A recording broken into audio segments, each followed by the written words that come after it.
have any questions, feel free to drop a comment. Make sure you What? Nice, Colossus. You know what I'm saying? Yeah. I'm on my way.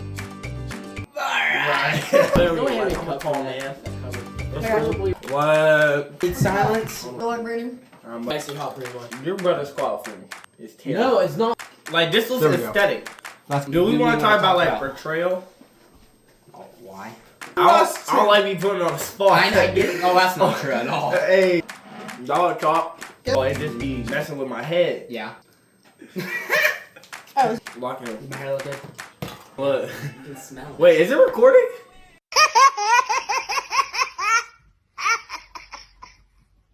Welcome back to the Huddle Bible Study. I am Camden Griner, leader of the Huddle Bible Study.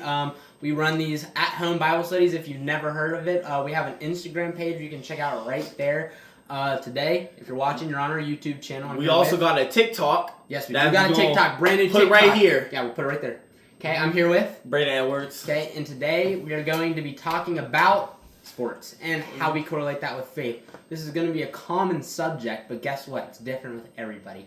I could talk to anybody in the world that is a follower of Christ and they have a relationship with God and they're also involved with sports, and it's a completely different relationship. And I think that's the best part about sports and the way that people share their faith or either pursue their faith differently when they're involved with sports, because it leads to different interactions with God. And you would agree with me? Yeah, I agree with that. Yeah, because so it's always like a different perspective from everybody in their life. Yeah. On how they perceive Jesus. 100%. It's never going to be the same. And so, to tee off on that, Braden, would you share a little bit about yourself if this person has never heard of you in your life? So, I'm Braden Edwards. I attend Steubenville City High Schools. And I play basketball, and I recently quit football, but it's because every time I was on the field, I just didn't enjoy it. I didn't find happiness in it. But in basketball, like when I mess up, I just feel like terrible inside because I feel like I can always do better within myself, and it eats me up. Yeah, I get that, and that makes sense. So pursuing something that you don't truly find interest in can be draining. You can include God, you can pray to God, and at the end of the day, if it's truly not fulfilling to you and you truly believe that God isn't in the pursuit of you in that sport, then I mean at the end of the day that's how things may end up. But to kind of pivot, I want to move from that. I want to explain who I am real quick. I'm Camden Griner, like I said before. I also attend SHS, Steubenville City Schools. I'm a wrestler and I play baseball. And I personally am involved in the FCA. I'm a leader of the FCA. I do all this stuff for the Huddle. And I've strongly tried to incorporate God and my faith with the sports. Not to get into it, we're still having troubles with the mics. We had the mics, we finally purchased them, we have them in our possessions, but we forgot them. And it's okay, it's okay. These do not work, but that's alright. Soon. We're going to find a way. Soon. And I said this before in like the first episode, it's so amazing and it's going to be so great that we're going to be able to look back at how we were doing these before with no mics. You know what I'm saying? How it first started off. And exactly. It's going to change. We have amazing plans for a podcast room. I was talking to Leo about that earlier. And so, it's just wherever God takes it. And at the end of the day, it's to glorify God. And if he chooses that he doesn't want this to happen, that's okay. If he chooses that that he wants us to pursue this for the glory of his kingdom, so be it. So I feel like for the Huddle, we're going to have more accounts. We're going to have an Instagram page for the Huddle podcast. And we're just going to keep piggybacking off of that. And so we can find success and help others find God. Yeah. So the plan is to eventually get to a point where we're able to reach out to people through our personal connections. And so get to a point where we have so many people going to the study where it doesn't matter if blank isn't able to go that day because blank is able to. And so at the point where we're structurally able to consistently get the people, which I say we're at this point. Yeah, because we keep adding people. Exactly. And exactly. And if you've never been to the Bible study before, You're welcome to come. You're always welcome. Brandon, the first time that you came to the Bible study, let's run us through that. I'm curious.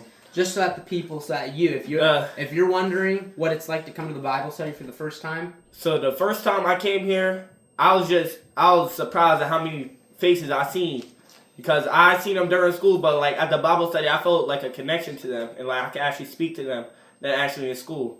But at the Bible study, we build connections, help each other out, and help find God. And the food is amazing. Shout out the people who also donate to us for the food, because you're highly loved because you make the food possible. Also, a big shout out to my parents for allowing us to be able to do this, and God, obviously, you know how great of a gift this is. Because just on another note, there's people in other locations right now, like people in foreign countries, that's struggling to get food, struggling to have a warm house, and it's illegal to even own a Bible, let alone share the gospel. And for us to be able to sit down as 17-year-olds, correct? Mm-hmm. Yeah, 16, 17-year-olds. Come on, lock it. But hold on. I want to just pick it up on what you said, but Jesus always has a plan for everyone. So even if you think times are hard, just know it will always get brighter. Yeah, 100%. And so, like I was saying, that's a big thing to look at whenever we're talking about it, because there's people who will be killed if they're found with Bibles in their homes and stuff, and it's actually a crazy thing.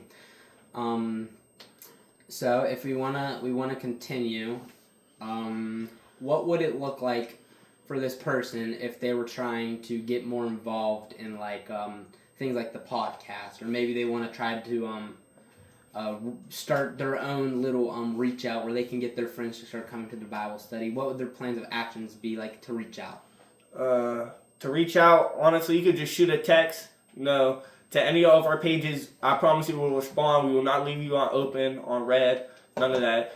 And when we reach out to you, just make sure you send us the information on what you want to do so we can help you out. So we can shout you out. And we will never turn anybody away. The best part too is the huddle is a community.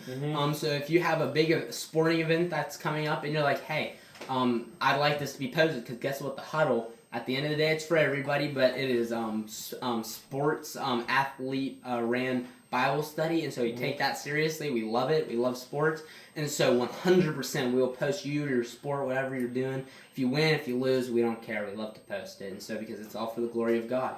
And so if you've never known that, you've been going to the Bible study, reach out to us, send us stuff. Just the other day, we had Landon and Bo. They did real good at their wrestling duel, and so we posted them on the page, and so yeah, just stuff like that. Didn't we also post Landon for his 100th win? I don't think we did on the Huddle Bible study. We might have. I think I did see it. I don't know. We might have, but that's an example too, and I wouldn't know also because Ty Kalinowski is also the second person who he helps run with the Instagram page. That's crazy. This all started last year. We was talking about it in class. We was talking about actually in lifting. Yeah. We was talking about doing it, and Camden, he was the one to do it. So I'm just thankful. I want to thank God to even be in this house right now, talking with Camden. I just want to thank God for putting me in this position, to even be in this country, to even be in the world, matter of fact. I just want to thank God for giving me life. It's a powerful thing. And so I'm curious. You play basketball. In what ways do you take God on the court, or even off the court, prepping for basketball? So I pray before the game, and like before I go in, I'm on my knee and I'm praying. You know what I'm saying? Because I want to succeed and help my teammates out by doing my job. And then after the game, we celebrate, and then I just thank God. I give him one more prayer. And before every game, the whole team, we hold hands and say a prayer. So God helps me in so many ways that He's always there when I need Him. So I'd like to take a point and look at that, because if you look, you can ask anybody, it's very well known that the youth in this country, America, it's just insane the amount of fire they have for God. And that's a prime example. And it's not like it's the thing that's been happening for a while now, just probably the past 5 years, really. If you look, grew up in Steubenville, bigger football. You go to all games and stuff. the Big Red football team does it. It's a tradition that never changes. They run out and they go down and they give the chance for them to be able to kneel and pray to God. I have pictures of me kneeling and praying. Perfect. We'll put it right there. Okay. See, Braden Edwards right there. Okay, so in the past, a couple people would do it on the team. Literally, not a lot at all. Man, the past few years, the last football game that I attended that was at home, every single person on the team kneeled in the end zone to pray to God, and that's just an amazing thing. And it's also a great way to look at the team, because the team is thriving and they're doing an amazing job, and it's just beautiful to look at that God has a place and a center in that team. And so it's another way to look. And also a lot of people like to say that Christian men or women who are in a sport are weak or of a lower status because they bring God into the picture and stuff. And so I just like to say straight up, that makes no sense to me. It's the insecurity of other people who believe that because they have something that they believe is greater than the sport itself, that they have to involve it into the sport. They find that dumbfounding. And so what it truly is at the end of the day, they're confused. And so the best part about that is it gives us the chance to go in and be like, hey, you never heard about this? Let me tell you about it. Or hey, you're questioning, or you have a question, or you want to talk about this. It gives us an in, and that's what allows us to be able to share the gospel on and off the field, on and off the court, on and off the mat. That is true. Yeah.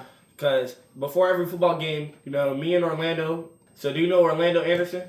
So that's like my best friend.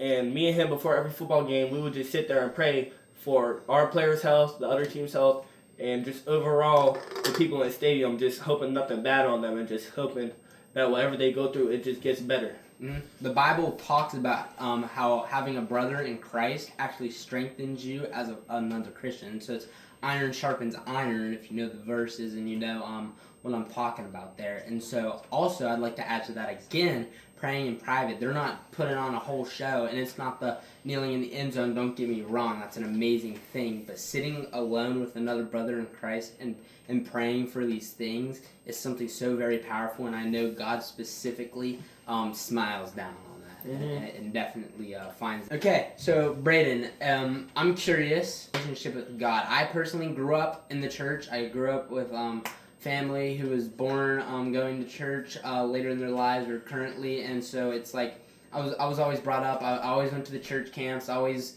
sang the songs on Sunday. Went to the Sunday church, and then also on Saturday, Wednesdays. You name it, I was there at the church function. So I'm curious for yours. So growing up, I never really went to church, but Orlando, I stayed at his house one time. And, he brought me to a church, and I just found God there. Because I felt like it was really speaking to me, and I feel like that's something I want to pursue. So that's when I realized Jesus is always there for me. That's someone I could talk to, that's someone I could pray to. He's always there, no matter what. And that's an amazing thing. And so I actually, personally, I don't want to say prefer, because that sounds like I prefer one thing over the other, but I also don't, because I truly believe however you find God, at the end of the day, you're finding God.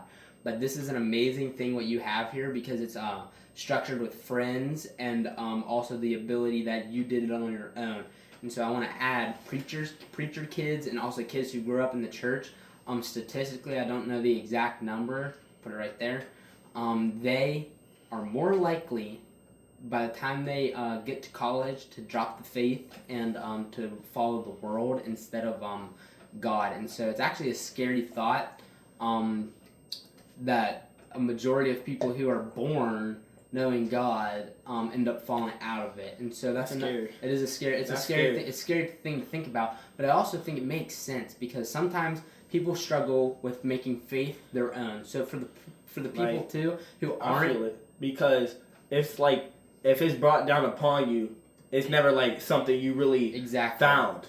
It's just something that was just brought up upon you. And that's how it was for me too. And so I was like, I got to a point where I went to all these things, and I was like, do I want to spend the rest of my life pursuing church on Sunday and wanting to be a fisher of men and do these things if I don't truly believe it? So what I would do And what I did is I tested my faith, and I went and I made my faith my own, and I studied, and I believed truthfully for myself and the things that I've seen, because I'm very statistical, I'm very logical, and I want the exact answer, I want the right answer. I'm not gonna pretend that I know when I don't, and I truthfully, with all my my whole life, I would put on that I agree, and it's just truthfully changed me, and I think that's the problem with that drop-off number too, is just people who don't make faith their own. So what you have is an amazing thing. Thank you. No, I just want to just thank my friends for just showing me the way to Christ. Yeah. I have this little jar in my room. It has a verse for every emotion that you're feeling. That's cool. So if you could pull one out, you could read it in the morning, like how you're feeling, how you wake up. What are they, like color coordinated or Yeah. something? That's really cool. I've seen those on Amazon. Well, so yeah, I got that, and it's just been helping me find my way. That's to really Jesus. cool. Yeah. Mm-hmm. Gotta try that out sometime. Okay, so I just want to say, if you ever need help finding a Bible, there's multiple Bibles here that you could use, you could study, You and can take home. You can take. we're offered to give it to you. And keep following Christ in everything you do. So also those Bibles were gifted to us from our church, from my the congregation there, and so if you need a Bible, take it. We'll never run out of Bibles. Trust me, that's an amazing thing. But also, speaking of Bibles, drop your favorite Bible verse in the comments, and let's see whichever one gets the most likes. We'll go ahead and post it on the Instagram, and yeah. Okay, that's all the time we have for today. If you have any questions, feel free to leave a comment or go ahead and follow us on the Instagram. Reach out to any of the members. If you're new here, go ahead and click the subscribe button and the bell icon so you can continue to get recommended our videos. This is my Instagram if you have any questions. And this is my Instagram if you have any questions. And this is the Huddle's Instagram. That's all for today. Huddle out.